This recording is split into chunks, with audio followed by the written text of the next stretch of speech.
നമസ്കാരം കൂട്ടുകാരെ, എല്ലാവർക്കും ഋതുസ് നാടൻ രുചികളിലേക്ക് സ്വാഗതം. ഇന്ന് നമുക്കൊരു നേന്ത്രക്കായ കൊണ്ട് ഒരു സ്പെഷ്യൽ വിഭവം എങ്ങനെ ഉണ്ടാക്കാൻ നോക്കാം. വളരെ എളുപ്പത്തിലുള്ള ഒരു സിമ്പിൾ വിഭവമാണ് ഇത്. പെട്ടെന്ന് തന്നെ ആക്കിയെടുക്കാൻ പറ്റും. ഇതിന് വേണ്ടിയിട്ട് നമുക്ക് കായ ഒന്ന് ചെറുതായിട്ട് കനം കുറച്ചിട്ട് ഒന്ന് അരിഞ്ഞെടുക്കണം.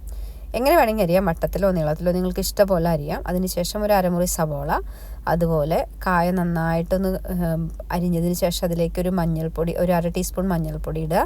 മഞ്ഞൾപ്പൊടിക്ക് ശേഷം നമുക്ക് കുറച്ച് ഉപ്പും ചേർക്കാം. അതിനുശേഷം ഈ മുറിച്ച് വെച്ചിരിക്കുന്ന സവോളയും 2 വറ്റൽമുളകും കറിവേപ്പിലയും ചേർത്ത് ഒന്ന് ചതച്ചെടുക്കാം. മിക്സിയിൽ ചതച്ചെടുത്തതിന് ശേഷം നമ്മൾ നേരത്തെ തയ്യാറാക്കി വെച്ചിരിക്കുന്ന കായയിൽ ഇതൊന്ന് ചേർത്ത് നല്ലപോലെ കൈകൊണ്ട് തിരുമ്മി യോജിപ്പിക്കുക.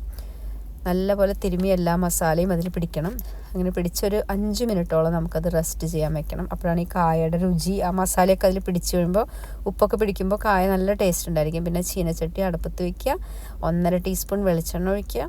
അതിനുശേഷം നമ്മൾ നേരത്തെ മുറിച്ച സവോളയുടെ ബാക്കി കുറച്ച് മാറ്റി വെച്ചിട്ടുണ്ടായിരുന്നു ഒന്ന് ചേർത്ത് നല്ലപോലെ ഇളക്കി അത് ഒന്ന് ബ്രൗണിഷ് കളർ ആവണ വരെ വെയിറ്റ് ചെയ്യണം. അതിലേക്ക് നമുക്ക് കറിവേപ്പില നമുക്ക് ചേർക്കാനുള്ള കറിവേപ്പില ചേർക്കാം.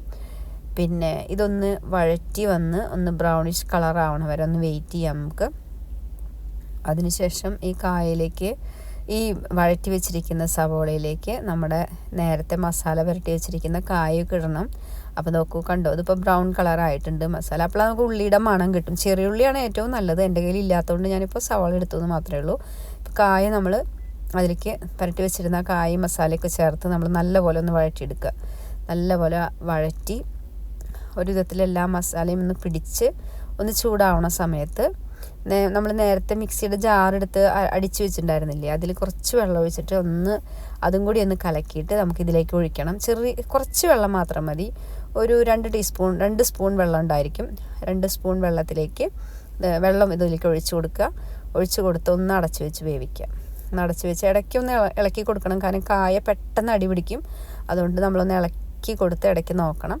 നല്ലപോലെ കണ്ടോ, അതിപ്പം മസാലയൊക്കെ നല്ലപോലെ പിടിച്ചു വതുമേ ഒരു വിധത്തിൽ വെന്തുണ്ട്. പെട്ടെന്ന് ആവി കയറും. ഇതിൽ പെട്ടെന്ന് തന്നെ വെന്ത് കിട്ടും നമുക്ക് ഈ കായ. അധികം വെയിറ്റ് ചെയ്യേണ്ട ആവശ്യമൊന്നുമില്ല. 5 മിനിറ്റ് കൊണ്ട് 10 മിനിറ്റ് കൊണ്ട് തന്നെ തയ്യാറാക്കി എടുക്കാൻ പറ്റുന്നൊരു വിഭവമാണ്. അതിനുശേഷം നമ്മുടെ ഫൈനൽ കണ്ടോ, കായ മെഴുക്ക് പുരട്ടി നല്ല സൂപ്പറായിട്ട് വന്നിട്ടുണ്ട്. അടിപൊളി ടേസ്റ്റാണ്. ഇത് ചോറിന് ഇത് മാത്രം മതി നമുക്ക് കൂട്ടി കഴിക്കാനായിട്ട്. എല്ലാവരും ഇത് ഉണ്ടാക്കി നോക്കിയിട്ട് അഭിപ്രായം അറിയിക്കുക. താങ്ക്